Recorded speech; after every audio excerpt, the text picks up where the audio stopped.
Hey Shark fans, it's Melinda Marsalis. Welcome to Heard It on the Shark. I'll be your show host, and Mississippi Hills National Heritage Area is your show sponsor. Heard It on the Shark is a weekly interview show that airs every Tuesday at 11 a.m. on the Shark 102.3 FM radio station based in Ripley, Mississippi. Then it's released as a podcast on all the major podcast platforms. You'll hear interviews with the movers and shakers in North Mississippi who are making things happen. I'll talk to entrepreneurs, leaders of business, medicine, education, and the people behind all the amazing things happening in North Mississippi.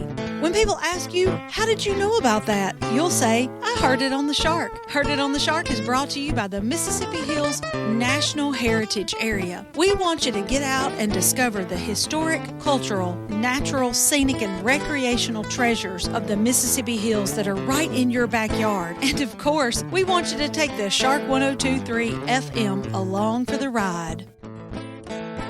Musical credit belongs to Hill Country Blues guitar legend Gary Burnside and the late great Buddy Grisham, playing Long Way Home from their album Acoustic Brothers, which was recorded at Sun Bear Studio in Ripley, Mississippi.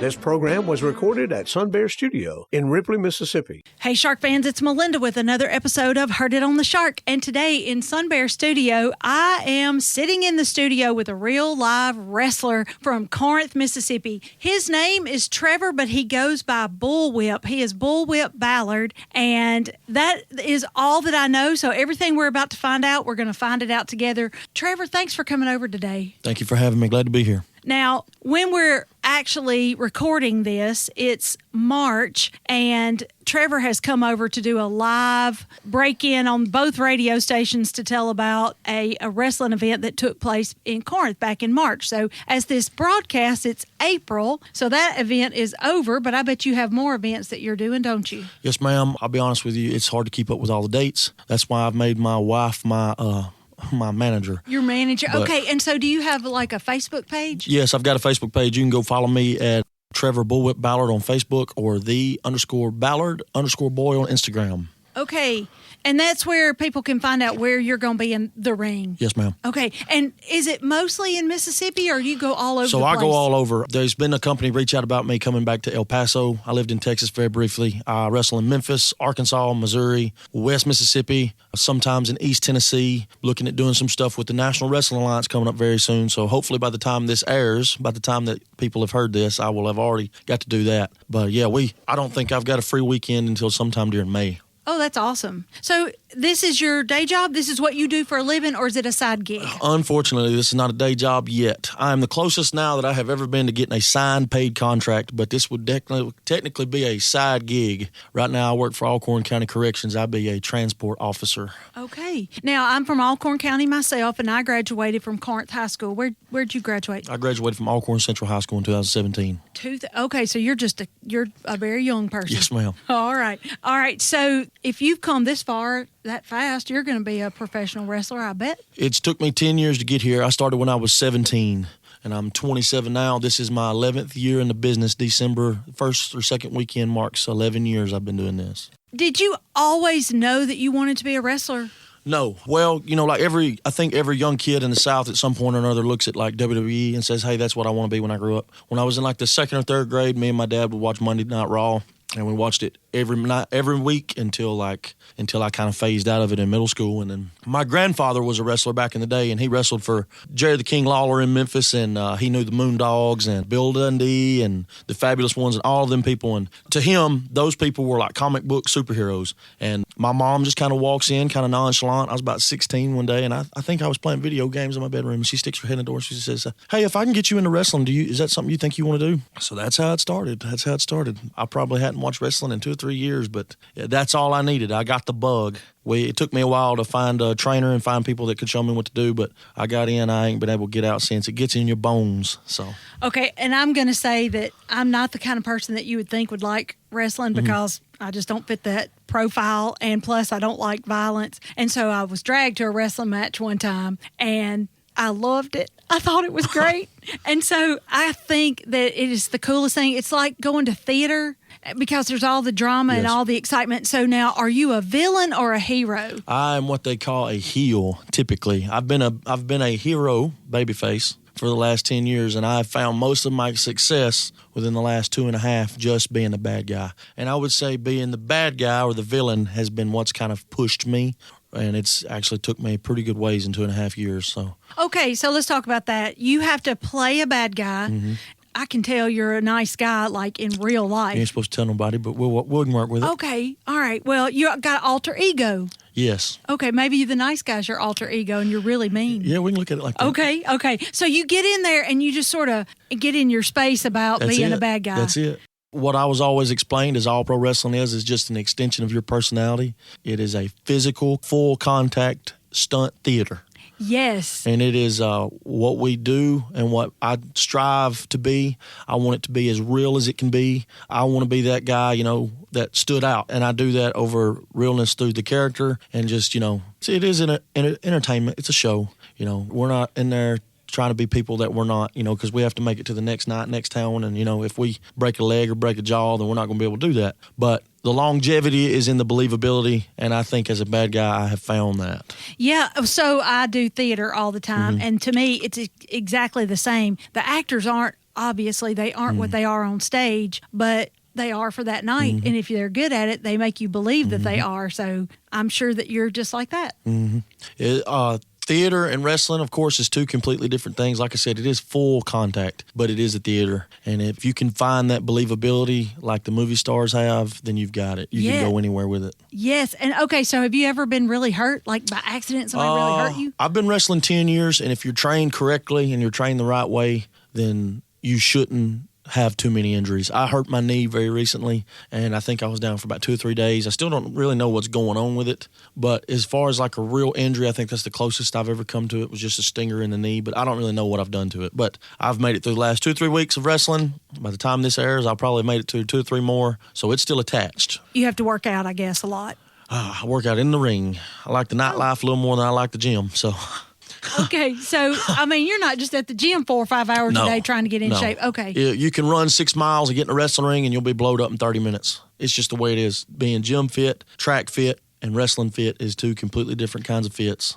Okay, I get it. So practicing for wrestling is your workout. That's your workout. And do you have partners that you practice with and then you go in the ring with them? Or typically, that's exactly what you would have. You would have somebody that you would train with, but I have 3 kids. And I am married, and I do not have that luxury. So the day of, game day, show day, is training day. It's just another day at the office. Just do it. Now, I know that there's people listening who either have a kid or a grandkid, or maybe themselves, who want to get into wrestling. What would you tell them they need to do? Get out of the Mid-South. Really? Yes, 100%. If you have a child, young adult, teenager, or if you're a young adult listening that's done out of grips of mom and daddy, your grandmother, grandparent, whoever, like your caretaker was, get out of the South. There is people here that can get you started.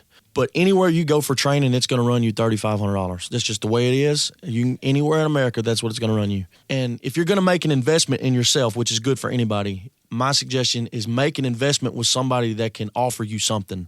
With my experience, there is very to no people in the South so far that have been signed. Granted, there was a young man, Aaron Roberts. If you're listening, I just plugged your name, buddy. He was just signed to a WWE ID contract, which means he is in developmental with the WWE. But somewhere along the line, somebody had to train him, and it was probably like a relative or something like that because he comes from a wrestling family. I did not. My suggestion to any young person out there that wants to get into this would be, and this kind of stuff, you think it doesn't happen because you have like movies and stuff like that. But if I can make it as far as I've made it, and if I get to where I'm trying to go, then I can say anybody could do it. But you could probably do it faster than 10 years if you would invest in yourself and you seek out like the Tom Pritchard School in Knoxville, Tennessee, or somebody like that, because those people have been signed, they have connections, they know people that know somebody that knows somebody, and down here you're just going to get entry-level training, and that's fine too if that's what you need. But if I could do it all over again, even if I had to wait a few years, I'd have waited a few years, and I would have moved to Knoxville, I would have moved to San Antonio to the Dustin Rhodes Academy, or Austin, Texas, Dustin Rhodes Academy. That's Gold Dust for the listeners. Rodney Mack runs a great school in San Antonio, Texas. They're spread out. There's not a lot going on in the Mid-South, but it's so much better to invest up front because